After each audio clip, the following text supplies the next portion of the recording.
여러분 한 주일 동안 어떻게 지내셨나요? 잘 지내셨습니까? 이 한 주간도 우리 하나님의 은혜와 보호하심의 그 삶이 되시기를 주님의 이름으로 축복합니다. 어제는 우리 민족 상잔의 비극이었던 6.25 전쟁 72주년 기념일이었습니다. 1950년 6월 25일은 주일이었습니다. 그러니까 모든 군인과 공무원들이 쉬고 있는 날, 휴가 가고 없는 날, 이날 전쟁이 터진 것이죠. 사상자만 520만 명, 이산가족 1000만 명, 유엔군만 15만 명이 이 땅에서 희생을 당했습니다. 전쟁은 죄악입니다. 총을 들고 전장에 나가서 싸우는 군인들만 죽는 것이 아니라 전쟁하고 무관한 노인들, 어린아이들, 그리고 부녀자들 다 희생이 되지 않습니까? 포탄이나 미사일이 민간에 떨어져서 죽어서는 안 될 사람이 죽고 상해서는 안 될 사람들이 상하는 것, 이게 바로 전쟁이지 않습니까? 전쟁은 죄악이에요.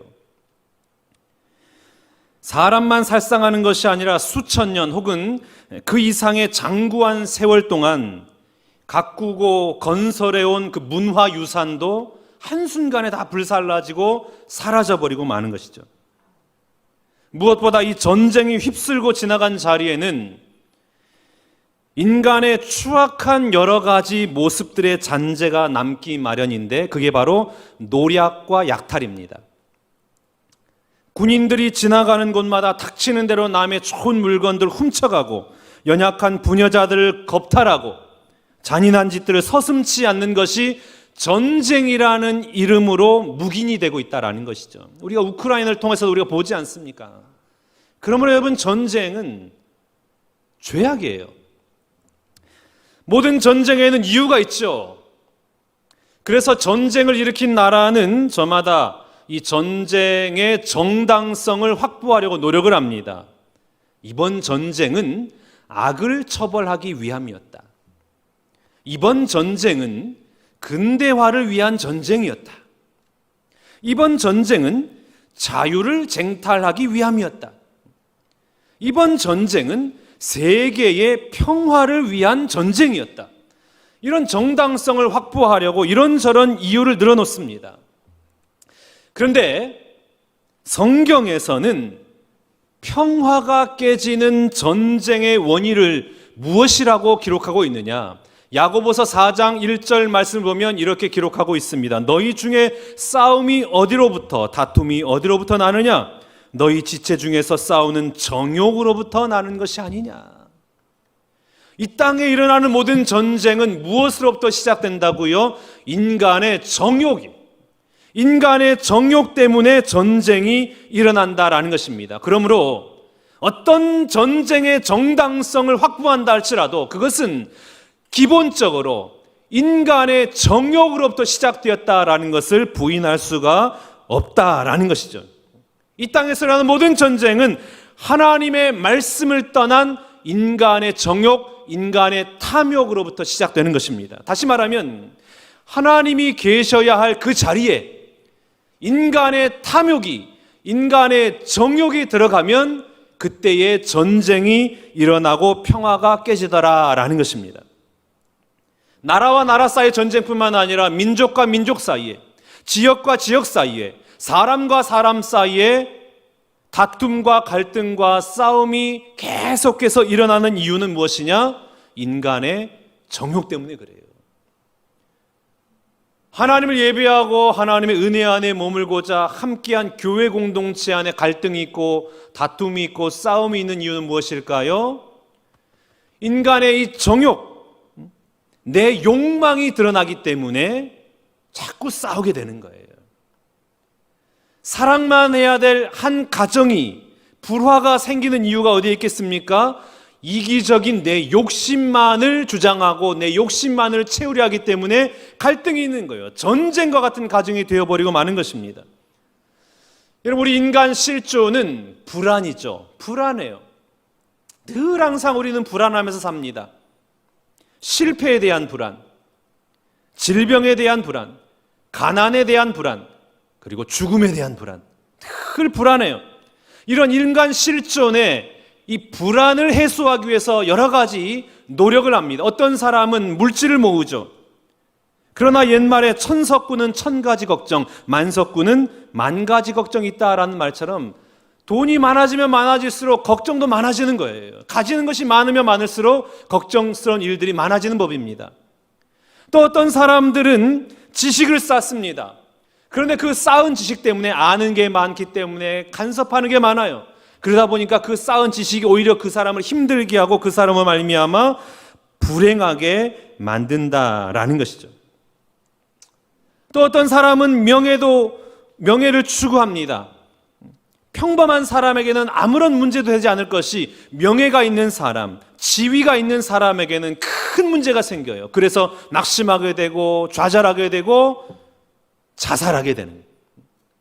그러니 여러분, 명예가 무슨 인간 실존의 불안을 이겨낼 수가 있겠습니까? 그런 명예는 악이요 불행인 것이죠. 따라서 평화라는 것은 무엇이냐? 근본적으로 인간의 노력이나 인간의 힘으로 얻어지는 것이 아닙니다. 평화는 하나님으로부터 주어지는 것입니다. 돈이나 지식이나 힘으로 얻는 것이 아니고 하나님께서 주시는 하나님의 선물이다라는 것입니다. 그래서 하나님께서는 오늘 본문 말씀을 통하여 우리에게 뭐라고 말씀하십니까? 주께서 평강하고 평강하도록 지키시리라. 하나님이 평강을 주시는 거예요. 평강하고 평강하도록. 평강의 평강, 이 완전한 평강, 완전한 이 샬롬으로 인도해 주신다라는 말입니다. 샬롬은 인간의 노력으로, 인간의 수고로, 인간의 욕망으로 얻어지는 것이 아니라 하나님이 기뻐하시는 자에게 은혜로 베풀어 주시는 선물, 그것이 바로 평강이다라는 것입니다. 사랑하는 여러분, 위로부터 내려오는 하나님의 완전한 평강이 여러분의 모든 삶의 현장마다 임하시기를 주님의 이름으로 축복합니다. 그러면 누구에게 하나님의 이 완전한 평강이 임하는가? 오늘 본문 말씀이 그것을 잘 제시해 주고 있습니다. 첫 번째, 마음 문을 여는 자에게 평강을 주신답니다. 2절 말씀 봐볼까요? 너희는 문들을 열고 신의를 지키는 의로운 나라가 들어오게 할지어다. 문들을 열어라. 이것은 상징적인 의미입니다. 옛날에는 전부 이 성곽을 쌓았잖아요. 외적의 침입, 외부인으로부터 이 성을 보호하기 위해서 성곽을 쌓습니다. 그래서 이 성의 절대 군주, 왕이 이 모든 것을 다 다스립니다. 외부인이 들어올 때에 그가 함부로 들어오지 못하도록 문을 닫아 놓습니다. 그런데 큰 세력이 이 성으로 들어올 때에 왕이 그들에게 항복을 하고 문지기에게 명령합니다. 문을 열어라. 성문을 열어라. 오늘 본문 말씀이 그것을 말하고 있는 거예요. 문을 연다라는 것은 무엇이냐? 성곽의 성문을 열어라. 우리가 항복하자. 우리 성은 항복됐다, 함락됐다. 그게 바로 문을 연다라는 의미입니다. 여러분, 회개라는 것이 어떤 의미입니까? 메타노이오.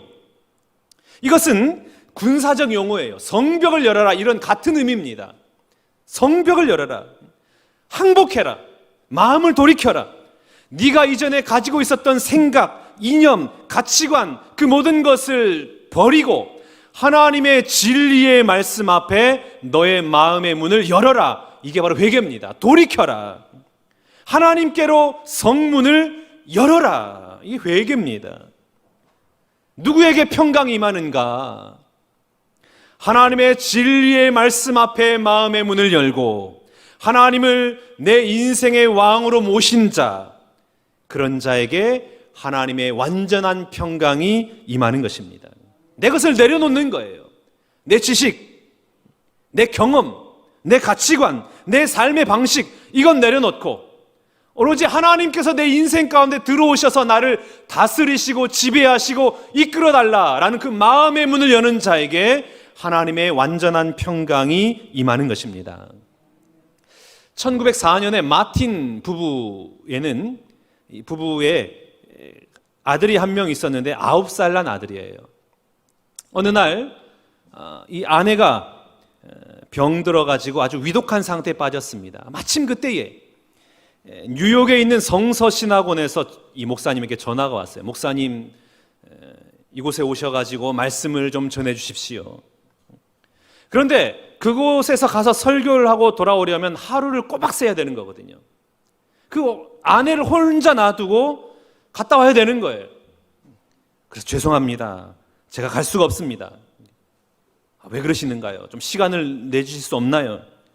제 아내가 지금 상당히 위독하기 때문에 제가 이 자리를 지켜야만 합니다. 근데 그 옆에서 이 말을 듣고 있던 이 9살 된 아들이 아빠를 향하여 이렇게 말합니다. 아버지 가십시오. 넌 무슨 소리냐? 엄마는 어떻게 하고 나보고 가란 말이냐? 아버지보다 10배, 100배 귀하고 훌륭하신 하나님이 지켜주십니다.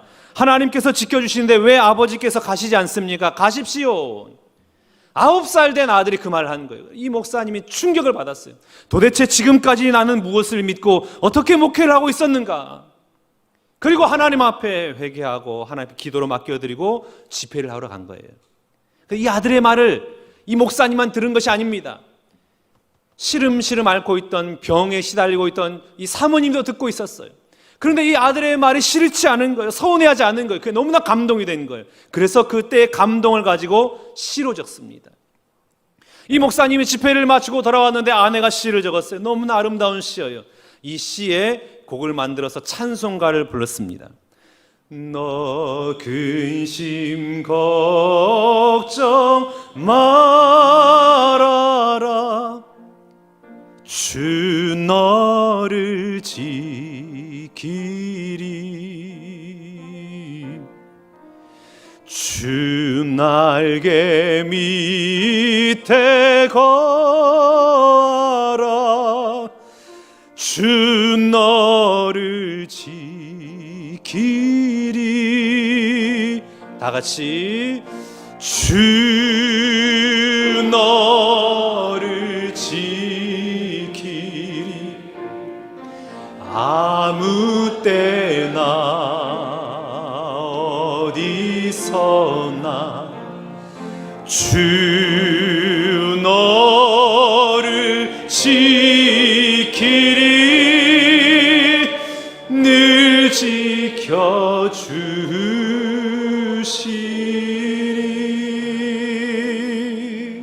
아멘. 사랑하는 여러분, 하나님께서 내가 없어도 10배, 100배, 1000배 더 잘 지켜주신다, 이 믿음을 소유하시기를 축복합니다. 그러면 오늘 찬송가의 가사처럼 우리 주님께서 반드시 은혜로 꼭 지켜주실 줄로 믿습니다. 평강은 나의 노력으로 지키는 것이 아니에요. 하나님과의 관계로부터 임하는 것입니다. 여러분, 샬롬의 원뜻이 무엇인지 아십니까? 회복된 관계의 상태로 들어가는 것, 이게 샬롬이에요. 하나님과 회복된 관계로 들어가는 것이 샬롬, 평강인 것입니다. 오늘 내 마음에 이렇게 걱정이 많고 불안이 있고 힘듭니까? 내 마음의 문을 하나님 앞에 닫고 있기 때문에 그래요. 내 마음의 문을 활짝 열고 하나님 오셔서 나의 인생을 다스려 주옵소서. 내 삶을 인도하여 주옵소서. 하나님만이 나의 소망입니다. 하나님이 나의 힘이 되십니다. 믿음으로 우리의 마음의 문을 열 때에 하늘의 평강이, 영원한 평강이, 완벽한 샬롬의 은혜가 여러분의 삶의 현장마다 임하여 주실 줄로 믿습니다. 둘째, 완전한 평강은 언제 임하느냐? 심지가 견고한 자에게 임한다라고 말씀하십니다. 오늘 보면 3절 말씀 봐볼까요? 주께서 심지가 견고한 자를 평강하고 평강하도록 지키시리니 이는 그가 주를 신뢰함이니이다. 아멘. 심지가 견고한 자, 어떤 사람을 가리킬까요? 확고부동해서 흔들리지 않는 사람. 세상에 어떠한 시련의 바람이 불다 할지라도, 어떠한 병마가 나를 덮친다 할지라도, 오해와 상처를 받는다 할지라도 모든 상황 속에서도 개의치 않고 완벽하게 고정된 상태, 이게 바로 심지가 견고한 자, 다른 말로 하면 한결같은 자, 변덕스럽지 않는 자라는 뜻입니다. 우리가 사람들 만나보면 변덕스러운 사람 있잖아요. 금방 한다고 했다가 돌아서면 하지 않는 사람. 어제는 하겠다고 했다가 오늘 또 하지 않겠다고 딴소리 하는 사람. 전에는 얼굴도 보기 싫어했던 사람이 갑자기 돌변하여서 너무나 착하고 친절하게 와서 우리 식사나 같이 할까요? 이렇게 말하는 사람.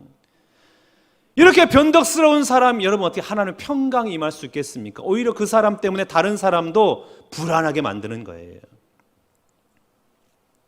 신앙생활도 마찬가지 아니겠습니까? 어떤 사람이 신앙생활을 잘할까요? 결심이 굳고 확고한 사람, 흔들리지 않는 사람, 어떤 상황 속에서도 하나님만 바라보는 사람, 신앙생활 잘하는 사람이죠. 한 고개사가 있었습니다. 이 고개사가 외주를 타요. 얼마나 외주를 잘 타는지요. 양팔을 딱 이렇게 펼치고 줄을 타는 거예요. 부채를 이렇게 하면서 또 줄을 타는 거예요. 그리고 마지막에는 자전거를 또 외줄에 놓고 이제 타려고 합니다. 관객들이 물어보는 거예요. 여러분, 제가 이 자전거를 타고 이 외줄을 타고 건너갈 수 있겠습니까? 관객들이 그럼요. 막 환호하고 박수를 칩니다. 당신은 잘하니까 당연히 안전하게 갈 수 있습니다. 그런데 이 고개사가 말하는 겁니다. 그럼 여러분들 가운데 제 자전거 뒤에 타실 분 한번 손 한번 들어주십시오. 한 명도 손을 안 드는 거예요. 다 그냥 못 본 체 하는 거예요. 근데 저기에 있는 꼬마 한 명이 나요 이렇게 손을 드는 거예요. 그래 와라. 자전거 뒤에 타고 고개사가 외줄을 타고 다 건너갑니다. 그 어린아이가 얼마나 신이 나는지 막 손을 흔들면서 이렇게 자전거 뒤에 타서 외줄을 가는 거예요. 이 아이가 누굴까요? 고개사의 아들인 거예요. 아들은 아버지를 의심하지 않아요. 아들은 아버지가 반드시 안전하게 건널 것을 철석같이 믿습니다. 여러분, 믿는다는 게 무엇일까요? 받아들인다는 게 무엇일까요? 우리의 마음을 연다라는 것이 무엇일까요? 진리 앞에, 거기에 하나님 말씀에 내 운명을 맡기는 거예요. 내 삶을 완전히 의탁하는 것, 이게 바로 마음의 문을 열고 하나님을 믿는다라는 겁니다. 하나님 앞에 온전히 맡겨드릴 때에 하나님의 평강이 우리의 삶의 현장마다 임하는 것입니다. 왜 사람들이 막 이렇게 흔들려요? 왜 이렇게 불안합니까? 자기 이권에 매여 있는 사람. 이렇게 하면 나에게 이로울까? 저렇게 하면 나에게 유익이 될까? 이것저것을 계산하니까 맡겨드릴 수가 없는 거예요. 그러니 남에게 끌려다니는 것이죠. 이리 끌려가고 저리 끌려가고, 이 사람이 말하면 이것이 옳은가 하다, 저 사람이 말하면 저 사람이 옳은가 보다. 중심을 못 잡는 거예요. 늘 불안한 겁니다. 이런 사람 안정이 없는 것이죠. 이 사람을 가리켜 우리는 믿음이 없다라고 말을 하는 거예요. 어떤 믿음이 없습니까? 하나님께서 나를 지키시리라는 그 믿음, 확고한 믿음이 없기 때문에 늘 불안하고 변덕스럽고 넘어지는 것입니다. 다니엘을 한번 생각해 보십시오. 하나님을 향해서 뜻을 정한 후에 죽을 때까지 그 뜻을 변함이 없었지 않습니까? 다니엘은 심지가 견고한 사람이었습니다. 다른 신에게 절하는 자는 반드시 사자굴에 넣어서 사자의 밥이 되게 하겠다라는 그 왕의 명령에도 불구하고, 왕의 엄포에도 불구하고 하루 3번씩 창문을 열고 예루살렘 성을 향하여 하나님 앞에 무릎 꿇고 기도를 하지 않습니까? 그러니 여러분, 하나님께서 그 다니엘을 그냥 내버려 두시겠냐고요. 사자굴에 떨어졌습니다. 하나님이 천군천사를 보내셔서 사자 입을 봉하시고 그 모든 위험으로부터 지켜주시고 살려주시지 않았습니까? 이후로 다니엘은 시대가 변하고 왕조가 바뀌어도 그 자리, 총리의 자리에서 끝까지 형통한 삶을, 하나님의 평강의 삶을 살지 않았습니까? 심지가 견고하니까, 흔들리지 않으니까, 하나님 앞에 자신의 인생을 온전히 맡겨드리니까 영원한 평강, 샬롬의 은혜가 그의 삶의 현장마다 임한 것입니다. 그러니 여러분, 우리가 이 땅을 살면서 사나 죽으나 오직 하나님 말씀과 하나님의 뜻을 붙들며 살아갈 수 있기를 축복합니다. 오늘이나 내일이나 기쁠 때나 슬플 때나 성공할 때나 실패할 때나 건강할 때나 아플 때나 상관없이 심지가 견고한 믿음으로 하나님 바라보고 하나님 의지하며 이 땅을 살아가는 여러분 되시기 바랍니다. 그러면 영원한 하나님께서 완전한 평강 샬롬의 은혜를 여러분의 삶의 현장마다 임하게 해주실 줄로 믿습니다. 완전한 평강 세 번째는 정직한 자에게 주신다고 그랬습니다. 오늘 보면 7절 말씀 봐볼까요? 의인의 길은 정직하며 정직하신 주께서 의인의 첩경을 평탄하게 하시도다. 첩경이라 그랬어요. 첩경이 무엇인가요, 여러분? 지름길이에요. 지름길은 어떻습니까? 지름길은 넓은가요, 바른가요? 지름길은 좁아요. 평탄하지 않아요. 왜 길이 이렇게 옆으로 삥 둘러서 놓았습니까? 바로 가면 경사가 험하니까 옆으로 좋은 길을 해서 옆으로 돌아가게 길을 만들어 놨습니다. 그런데 첩경은 지름길이에요.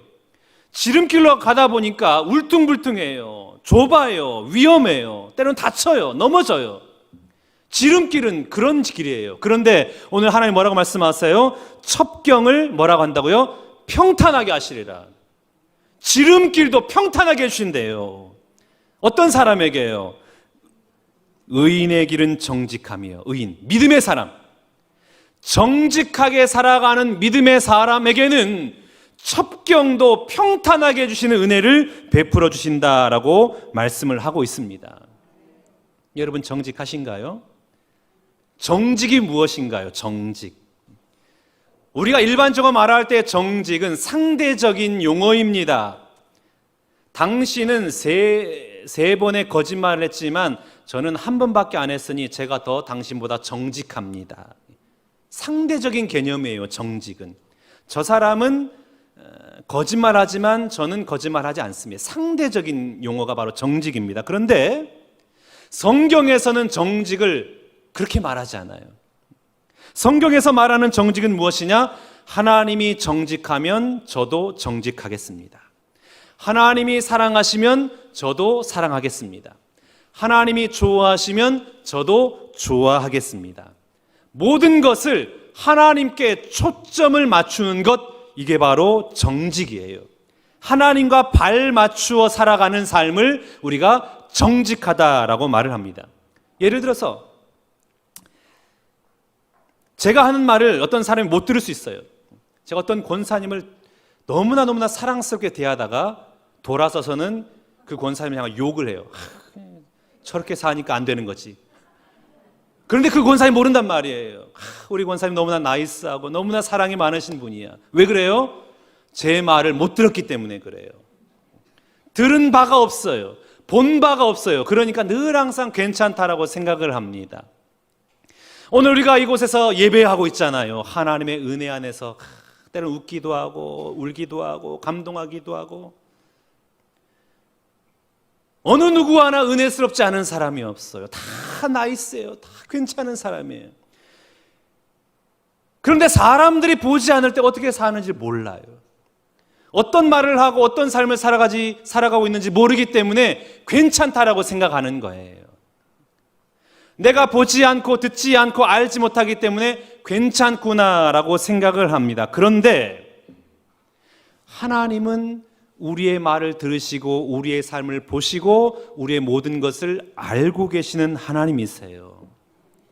사람이 듣지 못하고 사람이 보지 못하고 사람이 알지 못한다 할지라도 내 하나님은 나의 모든 생각을 아시고 말을 아시고 나의 모든 삶을 아시는 하나님이시구나. 그렇기 때문에 마치 모든 사람이 듣고 있는 것처럼, 모든 사람이 내 삶을 알고 있는 것처럼 그렇게 행동하는 삶, 그게 바로 정직이에요.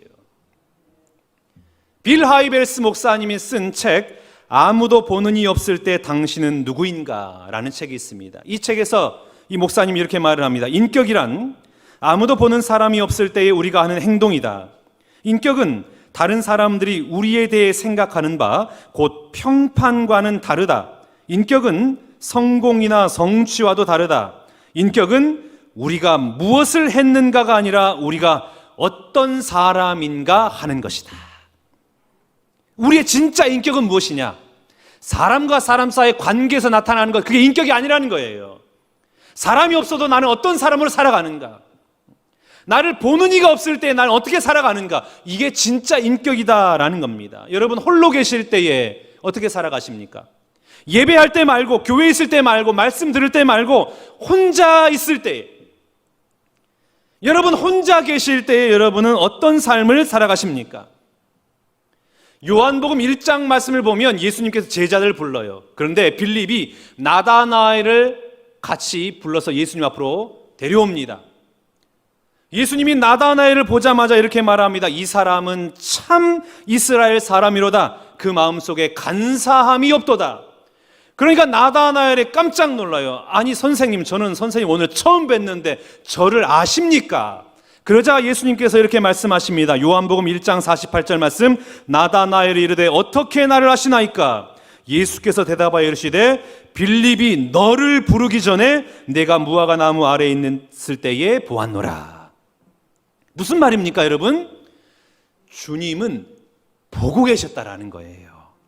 사람이 보지 않지만 우리 주님은 보고 계셨다라는 거예요. 사람이 듣지 않지만 우리 주님은 듣고 계셨다라는 말씀입니다. 믿음이 뭐냐? 사람이 없어요. 아무도 없는 것 같지만 하나님이 늘 나와 함께 하시기 때문에 나는 하나님의 말씀 붙들고 이 땅을 살아가겠습니다. 이게 바로 믿음이에요. 어떤 시간과 어떤 장소에서도 하나님이 늘 나와 함께 하시기 때문에 하나님을 의식하고 하나님의 말씀대로 살아가는 사람, 바로 이런 사람이 정직한 사람입니다. 이런 정직한 사람에게 우리 하나님은 평강의 평강을, 완벽한 평강을, 완전한 하나님의 샬롬의 은혜를 허락해 주신다라고 말씀하셨습니다. 그러니 여러분, 나 혼자 있을 때라도 하나님 의식하고 하나님과 동행하고 하나님 바라보고 하나님 말씀 붙들고 이 땅을 살아가는 여러분 모두가 다 되시기를 바랍니다. 여러분은 혼자 있을 때에 참 신앙인의 모습으로 살아가고 있습니까? 홀로 있을 때에, 밤에 아무도 보지 않을 때에 어떻게 살아가고 있습니까? 항상 나와 함께 하신 하나님, 밤이나 낮이나 사나 죽으나 실패할 때나 성공할 때나 나와 함께 하시는 그 하나님 의식하고 하나님 마음에 합한 사람으로 살아가는 여러분 되시기를 바랍니다. 사랑하는 신관계 성도 여러분, 이 한 주일 동안 우리의 마음을 활짝 열고 하나님 제 인생을 다스려 주옵소서. 그리고 심지가 견고하게 흔들리지 않는 믿음으로 하나님 의지하는, 언제나 어디서나 하나님 의식하고 믿음으로 이 땅을 살아가므로 말미암아 하늘로부터 내려오는 영원한 평강, 완전한 샬롬의 은혜를 누리며 승리하는 여러분 모두가 다 되시기를 주님의 이름으로 축원합니다.